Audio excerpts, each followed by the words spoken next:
for you, and we're going to be speaking to Manoj Shanker, who is the CEO and founder of Techno, one of the very few African companies with global presence, and he's going to be taking us through how the company started and also how successful it is today, you know, at least over a decade after it was founded in Tanzania, that is in East Africa. But well, of course, we'll start with some top stories from across the continent. Burkina Faso's protests being on top of the continent's news, and also the death of Zambian President Michael Sata.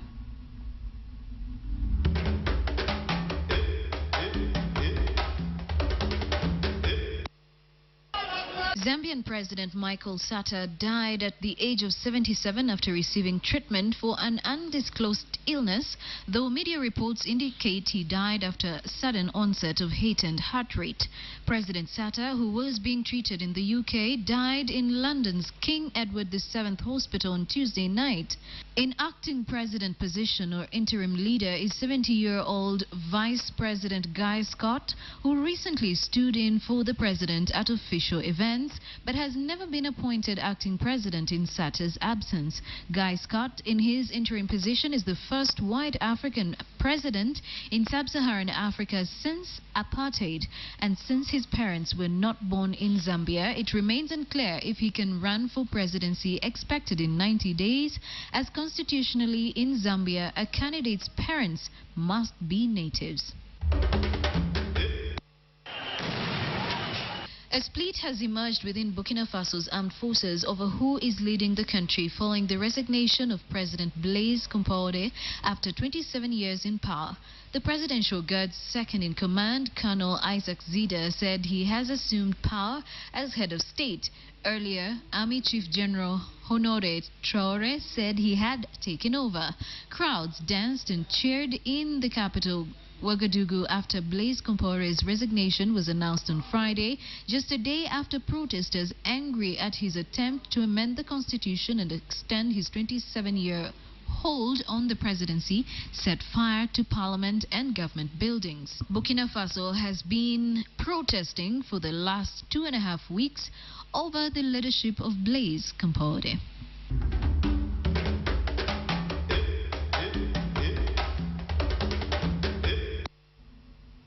Now, like I mentioned earlier, we're now going to be getting into the life of Manoj Shanker, a 48-year-old East African, that is how he describes himself, and to tell us more about what it took for him to grow an information technology solutions company and also making it grow up to 19 countries in Africa and an extra few countries that are spread across the world, and that is 43 countries across the world. That is Techno having presence in those very countries. And so now let's get into his life and also what it's taken him to grow an IT solutions company.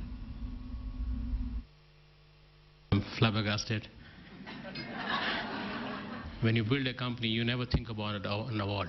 Named CNBC All Africa Business Leaders Awards Entrepreneur of the Year, owing to his successful efforts to build a unique African company that puts Africa first as a communications technology solutions developer, 48-year-old Manoj Shanker is CEO and founder behind Techno. Africa first for certain things which was not done before, whether it's building a solutions or whether building a product. Being a technology company, there is always a perception in Africa that certain things cannot be done here. Okay? When I say certain things, it's a complex, large business applications. And so when we started this company, we started as a training company, and then it was a logical extension to move from training to software solutions. And for software solutions, your raw material is your people. And it was an excellent combination because we are training people and we are certifying them, and then we are hiring them to build a software company. The idea of setting up Techno was from my chairman. He had a vision that Africa needs training, IT training. And he had a vision that in 15-20 years, Africa, like the rest of the world, will catch up on technology, and to service that technology, you need people trained. And that's how the idea of starting up Techno, to train people on IT. Founded in 1997 in Dar es Salaam, Tanzania, Technobrain is now present in 23 countries worldwide, 19 of which are in Africa. The first phase of growth was in East Africa. So we started Tanzania in 97, 99 Kenya, and then 2000 in Uganda. So first objective was established in East Africa as an East African company, because the needs are more or less very similar. Kenya was definitely ahead in the game.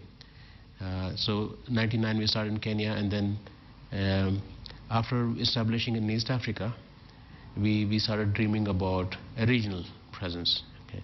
Then we went to Malawi, then we went to Ethiopia, and then we went on in Central Africa, Southern Africa, and last 5 years has been really remarkable because we went beyond Africa. We went set up a development center in Hyderabad. Then we set up an office in US 4 years back in Delaware, and we also ventured into a country like Saudi, servicing them from India. And now we have an office in UK as well, and in fact a big plan to expand our business in Europe, because it's a belief that we can actually go and work there as well. Right now when I'm speaking to you, we have a bunch of Kenyans sitting in Washington and doing project for a large American company as well. That goes on to show that people here are very talented. People are as smart as anywhere else in the world. With 1,600 employees globally, 95% of Technobrain's revenue is generated from the public sector, maximizing on services ranging from information technology and enterprise solutions, integrated financial systems, airport revenue management systems, intellectual property, among others. Everybody asks why you're so public sector focused. You see, when we started this company, we also started looking at the market, who is the biggest spender of IT in the region. And it is the government. Okay? If you look at the private sector, it's catching up. And in fact, we have improved our revenue now. It's actually no more 95%. It's like 90-10. So 10% is coming from the private sector. And the idea is to make it even better over the next 5 years, to bring it to something like 70-30 or 65-35. However, public sector is the biggest spender of IT, okay? Whether it's automation of public financial services or projects like driving license, national ID, passport issuance system. These are high value projects. And if you look at Africa, I'm talking about sub-Saharan Africa, there are no company which are actually servicing these kind of projects, and we are depending upon outside companies. So when we started building this company, we started realizing that these are the area where the large revenues are there, and these are also the area where no company is fully established. Okay, and most of the companies are actually working as a conduit, as a reseller for European companies or Indian companies or whatever it is. So we started dreaming, why not build a company which can actually build these complex applications, whether it's a passport system or a revenue management or a financial management for the entire government, tax systems, the customs systems. And that's how the idea was born, and we kept building solutions one after another. And it was remarkable because we built it at a much lower cost and implemented it locally using our African resources. And that really gave a value to the customer, because customers saw some of them, their own people coming in, implementing and supporting and training. Well, last so many years we have developed 75 solutions. So when I say solutions, for example, we have built a customs valuation system for Tanzania Revenue Authority. So what it does is it checks all the imported items, and it calculates correct tax and the customs duty. Okay, so what we call as a valuation system, and it helps the government to save millions and millions of dollars, because now they are able to calculate and prevent people underpaying across the continent. I can say we have done the Nigerian customs pre-arrival registration system.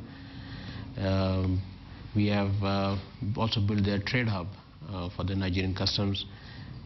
In South Africa, we have currently we are rolling out for East London County their complete financial management system, their asset management. In government of Swaziland, we have done their e-cabinet, where all the cabinet activities are done through our platform as an automated system. They're really changing the way they were working earlier. In Ethiopia, we have automated their entire Ethiopian postal services. I mean, I have something like 250 projects across the continent of various natures. Manoj Shanker's vision is to use African-based ideas in technology to solve challenges that are unique to the continent while creating employment opportunities for tech survey graduates. One lesson which we learned very early, which I personally learned, is that to believe in your people. That really helped to build this company, and not look outside but to look inside. And that lesson is so strong and fully ingrained in the culture of the company here now, that we always started believing that there are people who can do the job here. And that belief helps us to keep innovating and keep using our local resources wherever we go, is to come out with new ideas and new innovation. The second is, of course, is the innovation. Earlier we thought it's good to bring technology from outside. Okay? And then as we started moving in this line of business, we realized that a lot of innovation can be done locally here. Okay? And that was definitely a game changer for Technobrain. I just mentioned to you all the solutions which we have built. Okay? And this is a part of the culture in the company to be innovative.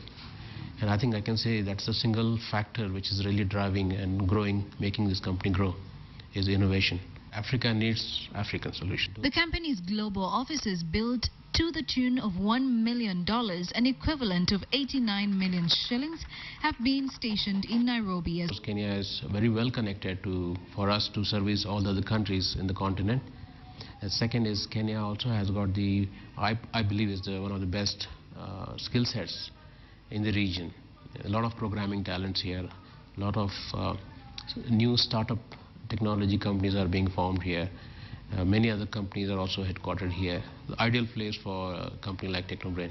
As Kenya is fast rising to become the one-stop technology hub, making Technobrain one of the few global African companies with presence and headquarters in Africa. And for those looking to follow in his footsteps, Manoj Shanker advises that youths should stay away from extravagancy. But today, if you look at even middle class, they're buying clothes every month, right? Even if they are earning little, but the whole thing is available. They do not think about saving. They do not think about building houses and savings for their kids. With the way we have done it and our parents have done it. It's a dynamic shift globally. I think it's a more Western kind of a philosophy that has spread across the globe. And we'll now take a short break, but in case you have any feedback regarding Mr. Manoj and the growth of information technology in Africa, you can also tweet us using the hashtag AfricaSpeaks. We'll take a break now, but coming up is Click.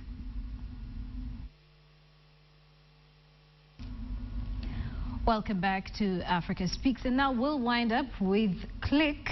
And have you ever wondered why African parents are so strict with their children, even up to a grown-up age? Well, you're just about to find out why, and our regular Clifford Owusu is telling us why you should never sneak out of an African home.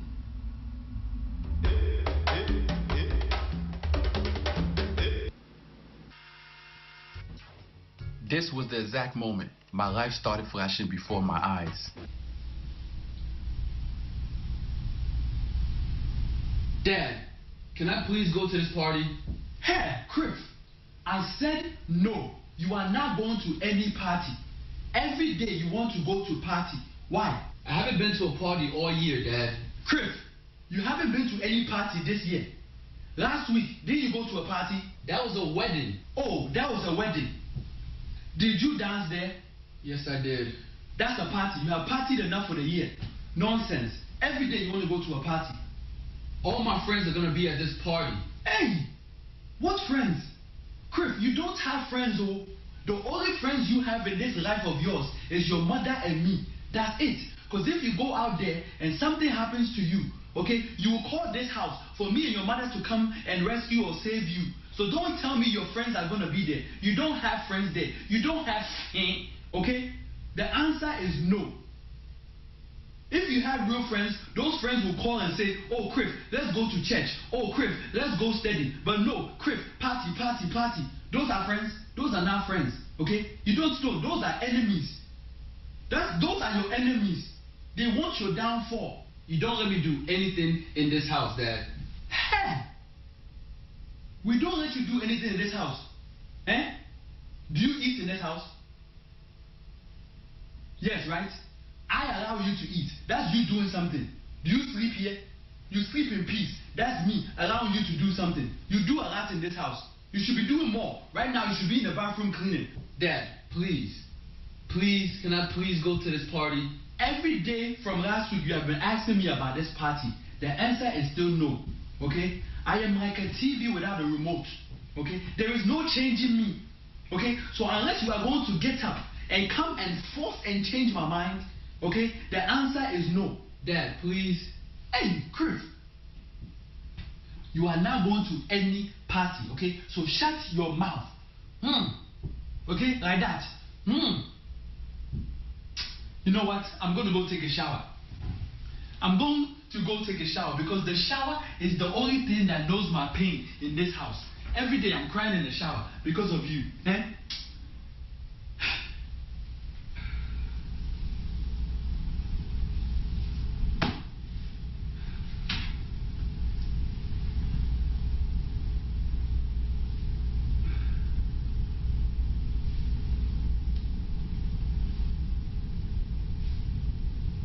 Yeah, what's up, Mike? No, I'm not going to be able to go to the party. My dad said I can't go. Yeah, I know I'm going to miss out, alright? I know. Kelly's going to be there? Are you serious? Oh my gosh. Oh, I'm not going to do that. You want me to sneak out this house? Are you crazy? My dad will find me and kill me. I'm not sneaking out this house. That's a good point. Yeah, he sleeps sound throughout the night. He doesn't wake up for anything. Yeah, you're right. Yeah, I'm not gonna miss this. All right, let me get ready. I'll meet you there. All right? Yeah, I'm gonna wait for him to go to sleep, and then I'm gonna meet you there. All right, I'll see you tonight. All right, bye.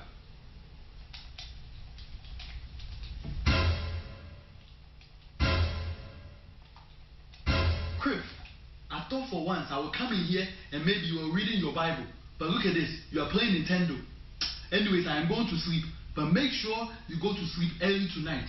I'm going to wake you up early in the morning because I need help doing some housework, okay? Yes, Dad. Sleep early. Good night. Good night.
Where are you going?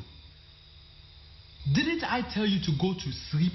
I was gonna take out the garbage. Oh, you are going to take out the garbage. Dressed like this. You see, I don't trust you. I have been standing here waiting for you to do something this foolish. Today, you will die. I'm not ready to die.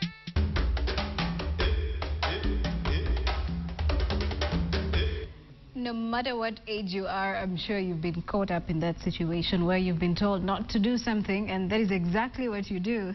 And thanks a lot to Clifford Owusu, and he's under the Twitter handle at Kapasinko.